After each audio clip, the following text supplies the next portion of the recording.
మొత్తం భారతదేశంలోని అన్ని మెట్రో నగరాల్లో మాకు అవార్డు వచ్చింది. గ్రీన్ సిటీ అవార్డులు, బెస్ట్ క్వాలిటీ ఆఫ్ లివింగ్ అవార్డులు ఇవన్నీ తెచ్చింది మా ప్రభుత్వం. 2 ఏళ్లలో ఈరోజు వాళ్ళ పరిస్థితి ఏంటంటే, ఇప్పుడు మీరు షేక్పేటలో ఉండే, ఇప్పుడు కావాలంటే ఈ నిమిషమే పోదాం, మీరు కెమెరాలు తీసుకుని రండి, నేను కూడా వస్తా. షేక్పేటలో అక్కడ శ్మశాన వాటిక ఉంది, హిందూ శ్మశాన వాటిక. హిందూ శ్మశాన వాటిక నిండా మొత్తం చెత్త నింపేసింది రేవంత్ రెడ్డి ప్రభుత్వం. ఒక్కటంటే ఒక్కటి నిర్వహణ సరిగ్గా ఉందా? ఇవాళ డాక్టర్ బాబాసాహెబ్ అంబేద్కర్ 125 అడుగుల విగ్రహం ఉంది ఇక్కడే హైదరాబాద్ నడిబొడ్డున, సెక్రటేరియట్ పక్కనే. పోదాం పై, ఇప్పుడే తీసుకొని కెమెరా తీసుకొని పోదాం. దాని చుట్టూ ఎంత అధ్వానమైన మురికి కూపంగా ఈ ప్రభుత్వం మార్చిందో, ఇప్పుడు మున్సిపల్ మంత్రిగా పనిచేస్తున్న వ్యక్తి ఎంత విఫలమైనాడో దాన్ని బట్టి మీరు చెప్పొచ్చు. ప్రజలే న్యాయ నిర్ణేతలు. ఆయన మాట్లాడినట్టు నేను మాట్లాడను. ప్రజలే న్యాయ నిర్ణేతలు. 11 తారీఖు నాడు ప్రజలు తీర్పు చెప్పాలని నేను కోరుతా ఉన్నాను. ఇంకొక మాట కూడా అడుగుతా ఉన్నాను. ఇప్పుడు నేను చెప్తున్నా 5,328 కోట్లతో మేము అభివృద్ధి చేశాం జూబ్లీ హిల్స్ అని చెప్తున్నా. అభివృద్ధి, సంక్షేమం రెండు కలిపి.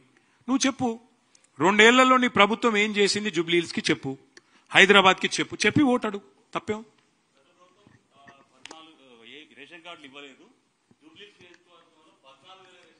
ఇప్పుడు రేవంత్ రెడ్డి గారు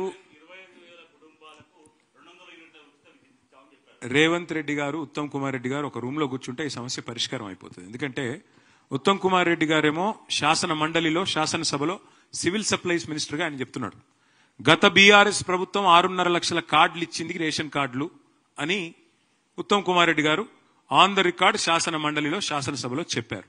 కావాలంటే మీరు కూడా రికార్డు తెప్పించుకోవచ్చు, ఉంది.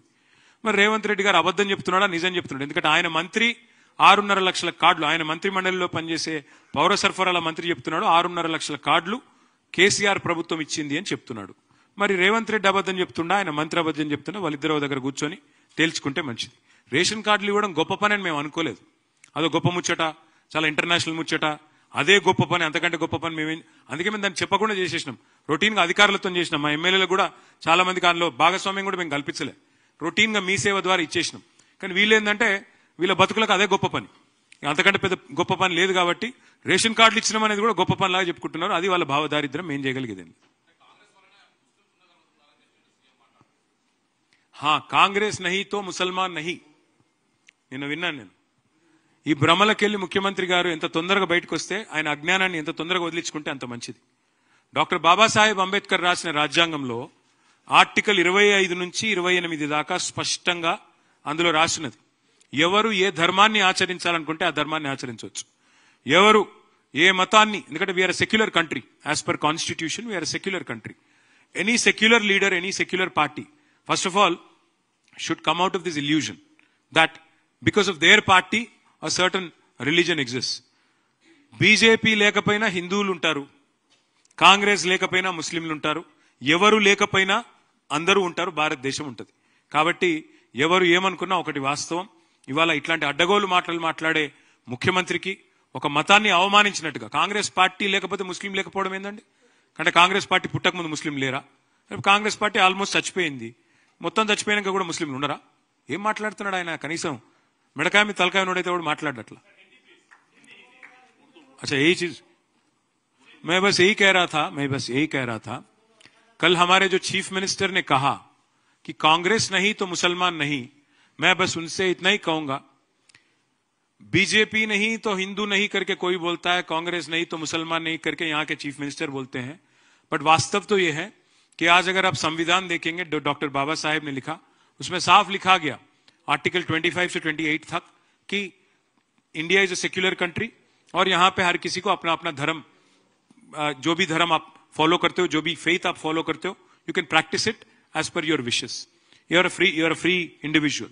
Now if the Congress party believes that without them there would not be any Muslims, let me remind the ignorant souls of Congress party that much before the Congress party was ever born, Muslims already had existed in our country and also in the world. Likewise, if BJP also believes that if they tomorrow don't remain as a political party, Hindus nahi rahenge, Hindu rakshak hum banenge, to wo bhi galat hai. Congress का भी ख्याल गलत है, BJP का भी ख्याल गलत है. दोनों के रहने या ना रहने से हिंदू और मुसलमान को कोई तकलीफ नहीं होगा, हिंदुस्तान को कोई तकलीफ नहीं होगा. आखिरी में हिंदुस्तान एक सेक्युलर स्टेट है, सेक्युलर कंट्री है, बिल्कुल वो सेक्युलर ही रहेगा, चाहे कोई भी कुछ भी कोशिश कर ले. पहली बात तो मैं डिमांड करता हूं चीफ मिनिस्टर रेवंत रेड्डी को कि पहले आप माफी मांगो.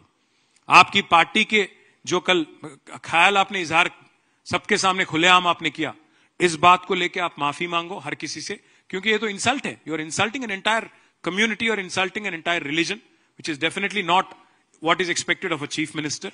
अगर आप माफी नहीं मांगते तो फिर ultimately it's the choice of the people on how they will respond and what they will do in days to come. Thank you. BRS की बीजेपी की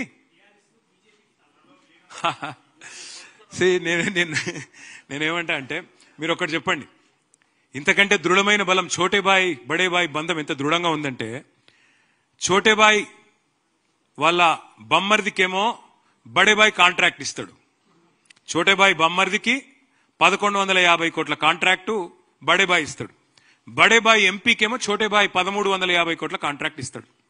ఛోటేబాయ్ మంత్రివర్గంలోని మంత్రి మీద ఈడీ రైడ్ అవుతుంది సంవత్సరం కింద. మరి బడేబాయ్ ఇప్పటి వరకు కేసు పెడతలేడు, సంవత్సరం తర్వాత కూడా కనీసం ప్రెస్లకి వెళ్ళి బయటికి చెప్తలేడు. ఛోటేబాయ్ ఏం చేసిండు, బడేబాయ్ ఇషారా మీదకి వెళ్ళి సిబిఐకి అప్పచెప్పిండు కాళేశ్వరం. సిబిఐని రాహుల్ గాంధీ ఏమో బూతులు తిడతాడు, మరి రేవంత్ రెడ్డి ఏమో సిబిఐకి అప్పచెప్తున్నాడు. ఇంతకంటే ఛోటేబాయ్ బడేబాయ్ బంధానికి నిదర్శనం ఏం కావాలి మీకు? ఇంకొక మాట నేను అడిగేది, వక్ఫ్ అమెండ్మెంట్ బిల్లు పార్లమెంట్ లో బీజేపీ ప్రవేశపెట్టింది. మేము దాన్ని వ్యతిరేకించినాం, వ్యతిరేకంగా ఓటేసినాం. రాజ్యసభలో మాకు 4 ఓట్లుంటే 4 వ్యతిరేకంగా వేసినాం. మొత్తం అయినప్పటికీ బీజేపీకి బలం ఉంది కాబట్టి, ఎన్డీఏకి బలం ఉంది కాబట్టి వాళ్ళు బిల్లు పాస్ చేశారు.